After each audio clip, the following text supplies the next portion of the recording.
RH factor. ठीक है, तो RH फैक्टर जो है कौन डिस्कवर किया था? तो it was discovered by Landsteiner and Wiener. इन्होंने डिस्कवर किया था इन रीसस मॉन्की। सबसे पहले रीसस मॉन्की में डिस्कवर हुआ था ये। ठीक है, कौन किए थे? Landsteiner and Wiener. ठीक है, एक चीज और याद रख सकते हैं कि ये जो रीसस मॉन्की है इसका साइंटिफिक नेम क्या है? मकाका मकाका, उसमें हुआ था। ठीक है, अब यहां पर देखिए, मान लीजिए कि ये आरबीसी है। ठीक है, तो आरबीसी है तो इसके सरफेस पर एंटीजन होगा। मान लेते हैं कि ए एंटीजन है, तो हमारा ब्लड ग्रुप क्या हो गया? ए ब्लड ग्रुप है। ठीक है, लेकिन इस पर एक और दूसरा एंटीजन पाया जा सकता है और उसको कहते हैं RH एंटीजन, जो कि सबसे पहले कहां पाया गया था? रीसस मंकी में। ठीक है, वो हमारे में भी पाए जा सकते हैं। तो मान लेते हैं कि ये देखिए, ये पाया गया, यही वाला RH एंटीजन है। ठीक है, तो ये RH एंटीजन हमारे में भी पाए जा सकते हैं। तो अगर पाया जा रहा है तो कहा जाएगा RH पॉजिटिव कहेंगे हम, और मेरा ब्लड ग्रुप क्या कहेंगे? A प्लस कहेंगे। ठीक है, लेकिन मान लीजिए कि ये RH एंटीजन इसमें नहीं पाया जा रहा है सरफेस पर। ठीक है, तब इसको क्या कहेंगे? इसको RH नेगेटिव कहेंगे और A माइनस कहेंगे, A नेगेटिव। ठीक है, ब्लड ग्रुप। तो ये RH एंटीजन है कि नहीं है, उसके बेसिस पर RH पॉजिटिव और RH नेगेटिव हो गया ना।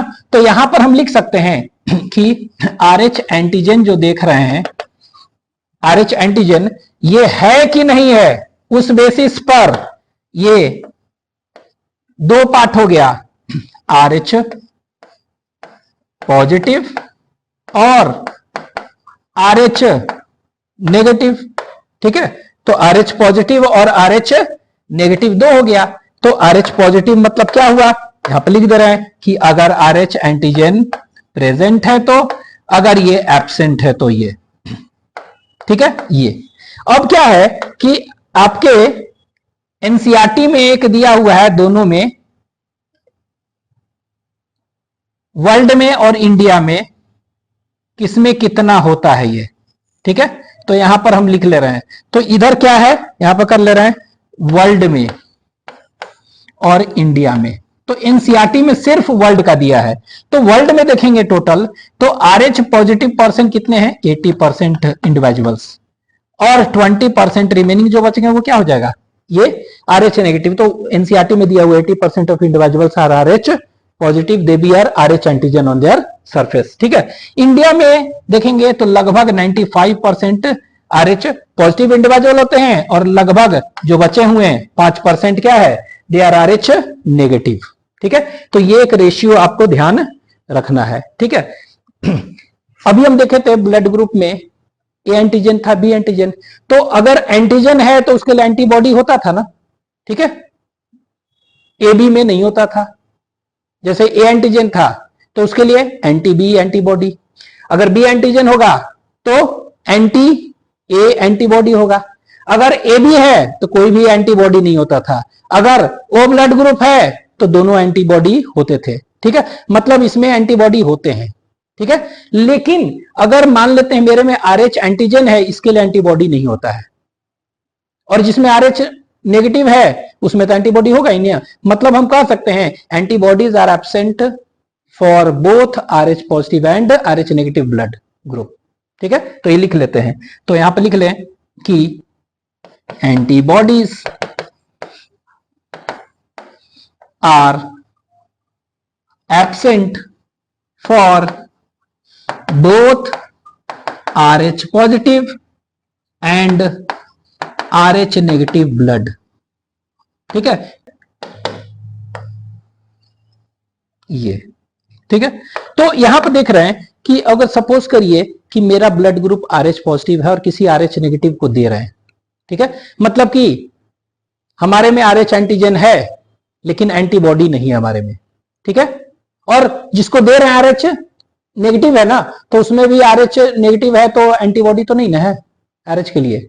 लेकिन होता क्या है, स्पेशल केस में हम देखेंगे कि अगर हम देते हैं दूसरे को RH नेगेटिव वाला को, तो RH एंटीजन मेरे में है, वो चला गया उसमें, और वहां पर जाकर वो क्या करेगा, एंटीबॉडी बना देगा।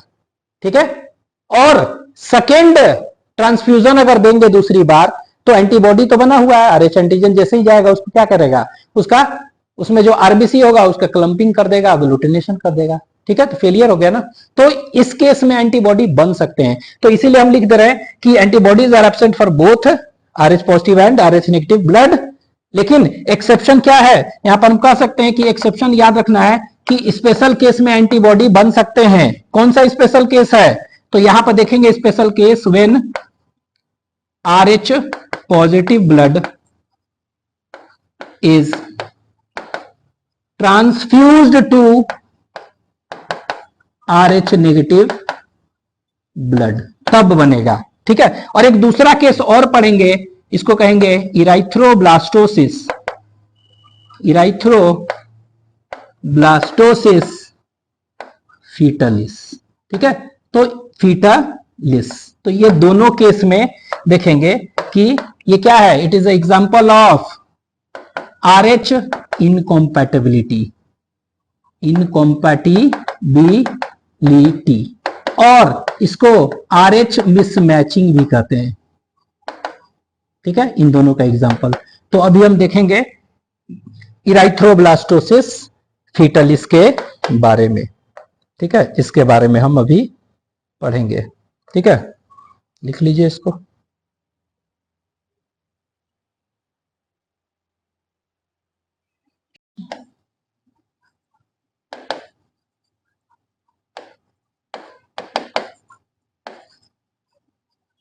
ठीक है, तो इराइथ्रोब्लास्टोसिस फीटलिस यहां पे लिख देते हैं कि it is known as what, haemolytic disease. तो इसको हम हीमोलिटिक डिजीज ऑफ द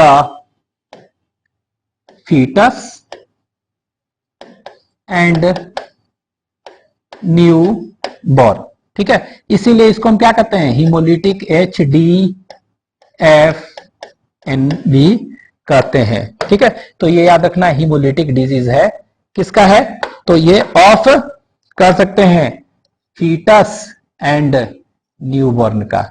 ठीक है, सेकेंड, ये हम बता चुके हैं ये क्या है, it is an example of RH incompatibility और RH मिसमैचिंग कंडीशन है, in which mother's immune system attacks foetal RBC. ठीक है, तो लिख लेते हैं, तो ये क्या है, ब्लड और RH इनकॉम्पैटिबिलिटी कंडीशन है in which mother's immune system attacks foetal RBC. ठीक है, ये देखिए। ठीक है, अच्छा यहां पर दिया हुआ है mother immune system attacks foetal RBCs, इसका मतलब क्या होगा, तो याद रखना है कि इराइथ्रोब्लास्टोसिस फीटलिस कब होगा, जब मदर RH नेगेटिव होगी और जो फीटस है उसका RH पॉजिटिव होगा तब। ठीक है, तो यहां पर देखते हैं क्या है कि मदर का जो है मींस मैटरनल सर्कुलेशन में अगर किसी तरह RH antigen of RH positive foetus चला गया, तो उसके लिए क्या होगा, एंटीबॉडी बनने लगेगा मैटरनल सर्कुलेशन में। और अगर सेकेंड प्रेगनेंसी होता है और फिर से RH पॉजिटिव कोई बेबी आ रहा है, फीटस आ रहा है, तो उस केस में क्या हो गया, RH पॉजिटिव एंटीजन है फीटस में, उसके लिए RH एंटीबॉडी बन चुका है, तो वो क्या करेगा, RH एंटीबॉडी जो मैटरनल सर्कुलेशन में बना हुआ, it will enter through placenta into foetal circulation and क्या करेगा, एंड विल क्लम्प और agglutinate the RBC of foetus. ठीक है, क्लंपिंग कर देगा और लार्ज स्केल डिस्ट्रक्शन करने लगेगा। इसीलिए क्या कर रहे हैं कि ये mother's immune system attacks foetal RBC. ठीक है, अभी डिटेल में देखेंगे आगे। ठीक है, तो ये डिटेल में देखेंगे आगे।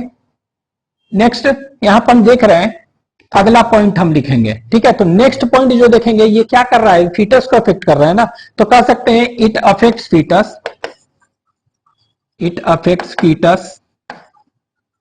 ठीक है, एंड कॉजेस। ठीक है, तो क्या करेगा, तो अभी तो देख रहा है कि लार्ज स्केल डिस्ट्रक्शन कर रहा है ना आरबीसी का, तो इसलिए क्या होगा, एंड कॉजेस सीवियर अनीमिया। ठीक है, ये क्या करेगा, सीवियर अनीमिया करेगा। ठीक है, तो सीवियर अनीमिया करेगा कैसे, लार्ज स्केल आरबीसी डिस्ट्रक्शन कर रहा है। ठीक है, इससे कर रहा है। अच्छा, लार्ज स्केल आरबीसी का डिस्ट्रक्शन होगा तो आरबीसी जो है ना स्प्लीन में जाएगा, वहां पर तोड़ दिया जाएगा, और ये फिर क्या होगा, और फिर वहां पर तोड़ने के बाद क्या होता है, हीमोग्लोबिन है ना, तोड़ने के बाद बाइल पिगमेंट्स बनते हैं, बिलीरुबिन वगैरह ढेर सारे। तो बिलीरुबिन ढेर सारे बनेंगे तो वो क्या होगा, वो येलो कलर का होता है, तो वो स्किन के नीचे डिपॉजिट होगा जाकर, और आईज के नीचे, और येलोइंग ऑफ आई और स्किन करेगा, जिसको कि जॉन्डिस कहते हैं, तो जॉन्डिस करेगा। तो ये भी दिया हुआ है आपके एनसीईआरटी में, इट कॉजेज व्हाट, जॉन्डिस। ठीक है, तो जॉन्डिस भी दिया हुआ है, मतलब क्या हुआ, yellowing of skin and eyes. ठीक है, ड्यू टू हाई बिलीरुबिन। ठीक है, उसी तरह और क्या करेगा, बिलीरुबिन बहुत ज्यादा बन गया है ना, एक्सेस, तो वो क्या होगा, ये क्या होगा, ब्रेन को डैमेज कर सकता है। ठीक, ब्रेन, ब्लड ब्रेन बैरियर होता है ना, उसको भी क्रॉस करके ब्रेन डैमेज भी कर सकता है। ठीक है, तो इसको एक डिजीज कहते हैं, कर्निक टेरस कहते हैं, तो ये याद नहीं रखना है, बस सुन ले।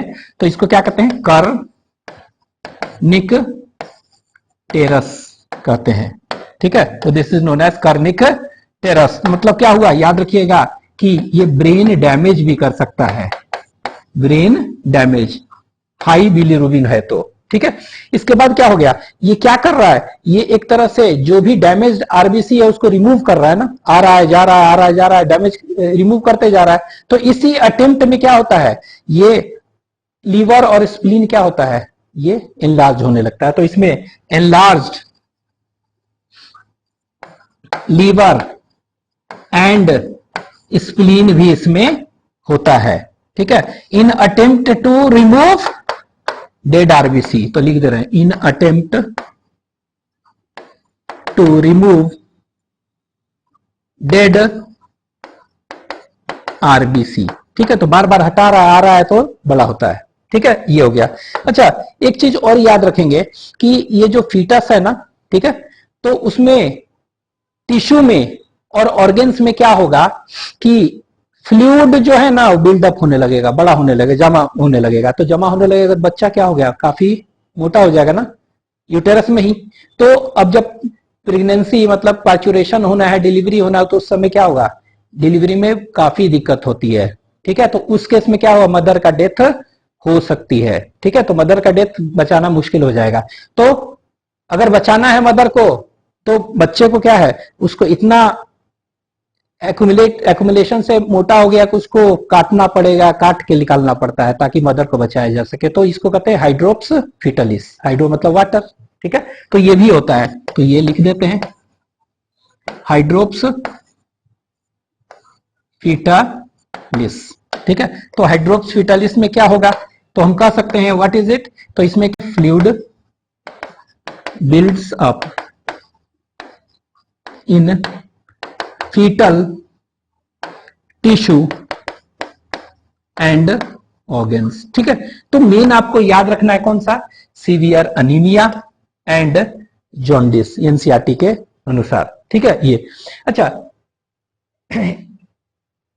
ये जो है अभी हम बताए थे कि इसका नाम क्या है, इसका नाम इराइथ्रोब्लास्टोसिस है।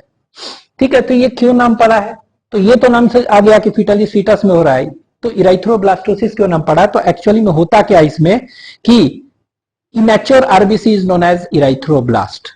ठीक है, तो यहां पर इसमें क्या हो रहा है, large scale destruction of RBC हो रहा है ना, काफी हो रहा है डिस्ट्रक्शन। तो उस केस में क्या हो गया, कॉम्पनसेट करने के लिए आरबीसी बनाना पड़ेगा ना, तो कौन बनाएगा, तो स्प्लीन तो बना ही रहा है, लेकिन उसके साथ साथ लीवर भी बना रहा है ना, बना रहा है।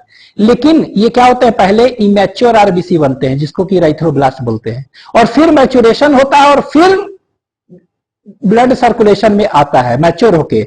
लेकिन अब क्या होगा कि लार्ज स्केल आरबीसी डिस्ट्रक्शन हो रहा है, तो अब ये आरबीसी तो बनाएगा, लेकिन इमेच्योर आरबीसी बन रहा है इराइथ्रोब्लास्ट, और वो इमेच्योर फॉर्म में ही फीटल सर्कुलेशन में अपीयर होने लगते हैं। ठीक है, तो इसीलिए immature RBC starts appearing in foetal circulation, तो इसीलिए क्या कहते हैं उसको, इराइथ्रोब्लास्टोसिस, क्योंकि इराइथ्रोब्लास्ट बहुत हो गया ना, तो इसीलिए इसका नाम पड़ गया इराइथ्रोब्लास्टोसिस फीटलिस, तो ये याद रखिएगा। ठीक है, अच्छा इसमें हम देखेंगे इसमें कि अभी हम बताए थे कि आरएच नेगेटिव मदर होगी ना, मदर क्या है, आरएच नेगेटिव होगी। अच्छा चाइल्ड जो होगा चाहे बेबी, वो कैसा होगा, होना चाहिए आरएच पॉजिटिव बेबी होना चाहिए ना, बेबी और फीटस जो भी है आरएच पॉजिटिव होना चाहिए। तो ये कहिएगा आरएच नेगेटिव मदर है, तो ये बच्चे में आया कहां से आरएच एंटीजन, मदर में तो नहीं है आरएच एंटीजन, यहां कहां से आया, तो यानी फादर से आया होगा, मतलब ये फादर क्या होंगे इनके, आरएच पॉजिटिव होंगे फादर। तो जब भी याद रखिएगा कि आरएच पॉजिटिव अगर मेल है फादर और ये फीमेल है मदर है आरएच नेगेटिव, तो उसी केस में क्या देख रहे हैं, ये जो बेबी बन रहा है आरएच पॉजिटिव बन रहा है, और इन दोनों के बीच में देख रहे हैं क्या हो रहा है, ये वाला देख रहे हैं ना कि जब आरएच पॉजिटिव बेबी होगा और आरएच नेगेटिव मदर होंगी, तभी क्या होगा, इराइथ्रोब्लास्टोसिस फीटलिस इनकॉम्पैटिबिलिटी होता है। ठीक है, तो ये याद रखना है। अच्छा यहां पर लिख लें, इसमें जो आरएच एंटीजन है ना, आरएच एंटीजन, ठीक है, ये कहां से आ रहा है, तो यहां पर लिख दे रहा है RH antigen comes from paternal side, ठीक है, मीन्स फादर। ठीक है, तो ये याद रखना है बस कि इधर से आ रहा है। ठीक है, इसको लिख लीजिए।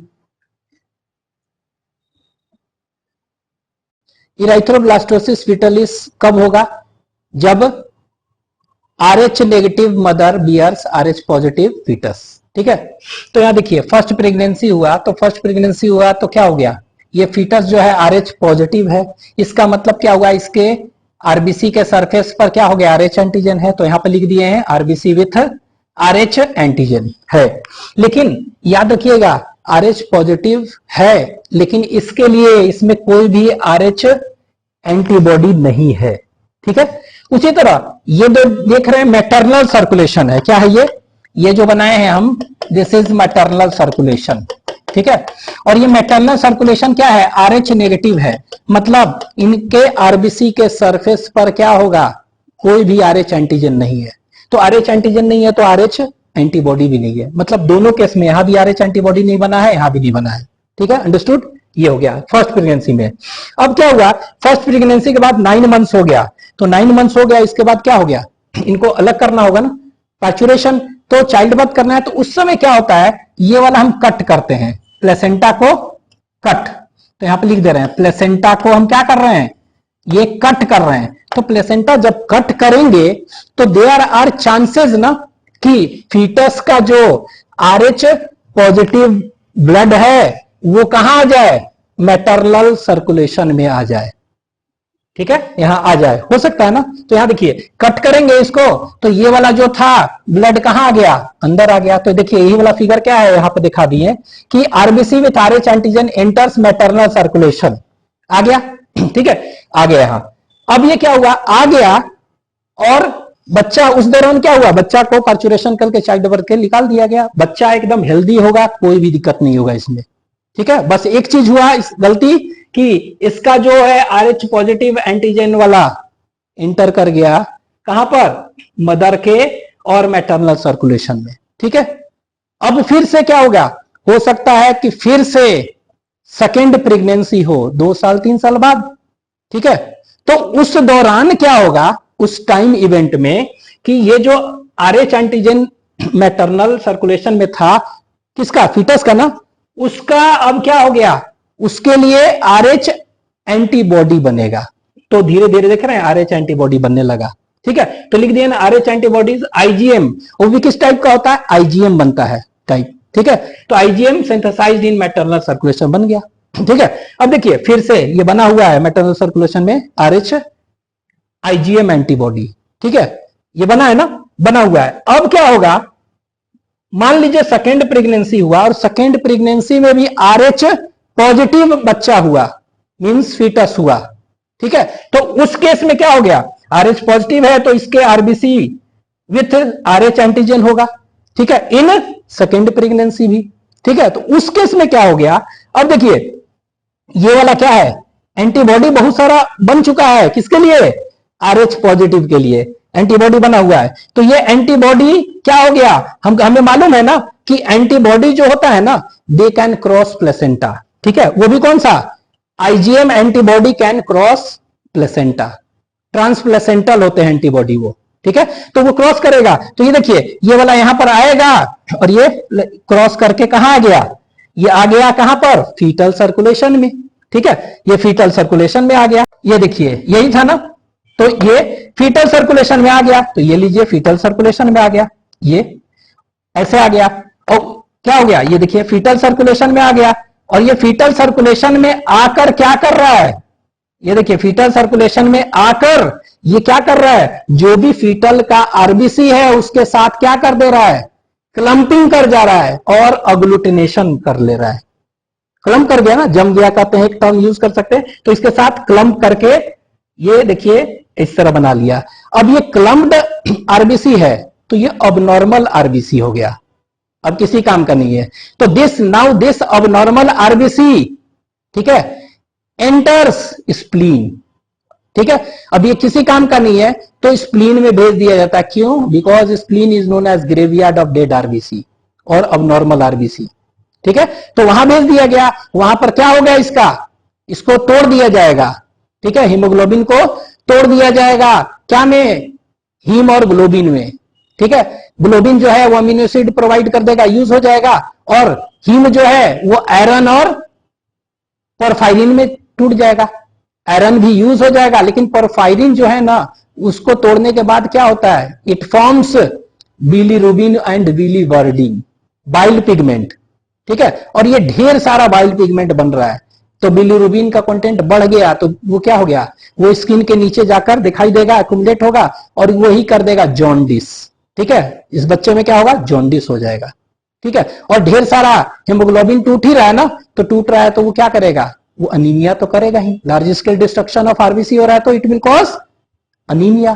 ठीक है, तो दोनों कर रहा है, जॉन्डिस और अनीमिया फीटस में हो जाएगा।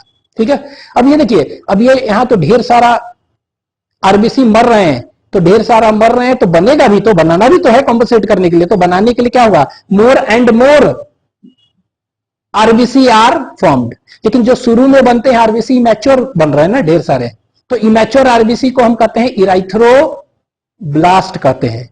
ठीक है, तो ढेर सारे इमैच्योर इराइथ्रोब्लास्ट बन रहे हैं ना, इसीलिए this process is termed as erythroblastosis. ठीक है, बन रहे हैं, और फीटस में हो रहा है इसलिए फीटलिस। ठीक है, तो इसी को हम लिख लेते हैं, बस इतना ही तो है।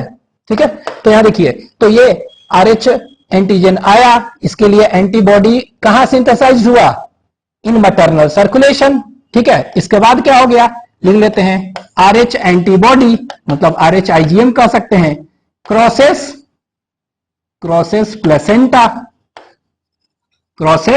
प्लेसेंटा एंड एंटर्स कहां पर, एंड एंटर्स फीटल सर्कुलेशन। तो देख रहे हैं फीटल सर्कुलेशन में आ गया। ठीक है, फीटल सर्कुलेशन, और फीटल सर्कुलेशन में जब आ गया तो यहां पर क्या करेगा, क्लंपिंग करेगा ना, तो ये क्लंपिंग करेगा, और इसको एक टर्म यूज कर सकते हैं, अग्लूटिनेशन ऑफ फीटल आरबीसी। ठीक है, तो फीटल आरबीसी का क्या हो जाएगा, क्लंपिंग हो जाएगा। ठीक है, अब क्लंपिंग हो गया तो अब ये क्या हो गया, क्लम्प्ड हो गया ना, अबनॉर्मल, तो अबनॉर्मल यहां नेक्स्ट लिख सकते हैं, अबनॉर्मल आरबीसी एंटर्स स्प्लीन। ठीक है, स्प्लीन, अच्छा स्प्लीन में एंटर कर गया, क्यों, बिकॉज स्प्लीन इन ग्रेवयार्ड, कब्रिस्तान कहते हैं ना डेड आरबीसी का और ऑर्गेनल का, एंटर्स स्प्लीन, और वहां पर क्या होते हैं, वेयर दे आर हीमोलाइज्ड, तो ये स्प्लीन में गया और हीमोलाइसिस होगा, हीमोलाइसिस, ठीक है। हीमोलाइसिस होगा मतलब क्या हुआ, ब्रेकडाउन ऑफ हीमोग्लोबिन, आरबीसी में था ना हीमोग्लोबिन, ऑफ हीमोग्लोबिन, ठीक है, टू फॉर्म क्या, to form bili, bile pigments कहते हैं ना, bile pigments, that is bilirubin and biliverdin भी बनते हैं, लेकिन बिलीरुबिन क्या है, ढेर सारा बन रहा है, ठीक है। तो ढेर सारा क्या बन रहा है, ये देखिए बिलीरुबिन ढेर सारा बन रहा है, और ये बिलीरुबिन स्किन के नीचे जमा होगा तो it will cause what, jaundice, यही जॉन्डिस कर देगा, ठीक है। अब लार्ज स्केल डिस्ट्रक्शन भी तो हो रहा है, तो लार्ज स्केल ब्रेकडाउन हो रहा है ना, तो जब ब्रेकडाउन हो रहा है, देख रहे हैं ब्रेकडाउन भी तो हो रहा है, तो ब्रेकडाउन हो रहा है तो ये क्या करेगा, ये it will also cause what, it will also cause anaemia, तो ये अनीमिया भी करेगा, तो अनीमिया और जॉन्डिस होता है इसमें, ठीक है। तो ये हो गया। अच्छा, कॉम्पनसेट करने के लिए क्या हुआ, आरबीसी ऐसा थोड़े कम होगा तो कम नहीं, स्प्लीन बनाता भी है ना, तो spleen is also known as क्या, it is also known as blood bank, बनाते भी हैं, ठीक है। तो बनाएंगे तो क्या होगा, नेक्स्ट स्टेप में यहां पर लिख सकते हैं कि फीटस जो होता है also start producing more and more immature RBC ना, क्योंकि शुरुआत में इमैच्योर होता है, बाद में मैच्योरेशन होता है, तो इमैच्योर आरबीसी, और ये इमैच्योर आरबीसी को क्या कहते हैं, this immature RBC is known as erythroblast, erythroblast, ठीक है। तो ढेर सारा बना रहा है ना, foetus start produce more and more immature RBC, that is erythroblast, तो इसीलिए this process is known as क्या, इराइथ्रोब्लास्टोसिस, इसीलिए इस प्रोसेस को कहते हैं क्या, इराइथ्रोब्लास्टोसिस, इराइथ्रोब्लास्टोसिस, और फीटस में हो रहा है ना, तो इसीलिए फीटलिस, ठीक है। तो ये देखिए याद रखना है आपको, इराइथ्रोब्लास्टोसिस फीटस में क्या होता है, कैसे होता है, यही है, ठीक है, लिख लीजिए।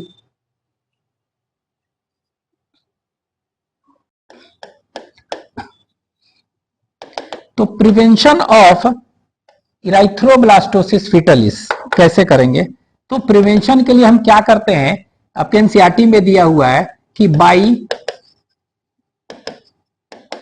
Administration of anti RH antibodies, ठीक है। तो एंटी आरएच एंटीबॉडीज कहां पर, to the mother immediately after the delivery of first child, तो जैसे ही पहला चाइल्ड डिलीवरी हो रहा है ना, उसी समय हम क्या कर देंगे, उसके बाद मदर को एक इंजेक्शन दे देंगे एंटी आरएच एंटीबॉडीज, ठीक है। और ये इंजेक्शन जो है ना, इसको हम कहते हैं रोगाम कहते हैं, ठीक है, रोगम, ठीक है। तो इसका इंजेक्शन दे देंगे, ठीक है। तो होता क्या है कि जैसे ही क्या हुआ, फर्स्ट डिलीवरी हुआ, तो ऐसा हो सकता है ना कि RH antigen of RH positive foetus enters maternal circulation, ठीक है, और आरएच एंटीबॉडी बनना चालू हो जाएगा। तो ना बने उसके लिए हमने क्या किया, आरएच एंटीबॉडी ना बने उसके लिए एंटी आरएच एंटीबॉडी का इंजेक्शन दे दिया, ठीक है, जिसको कि रोगम, ठीक है। तो वो क्या है, एंटीबॉडी बनने ही नहीं देगा, ठीक है। तो यहां पर आगे लिख ले रहे हैं, ये करेगा क्या, दिस, तो इट विल, ये आरएच एंटीबॉडी ये करेगा क्या, तो यहां पर लिख लेते हैं, it prevents the formation of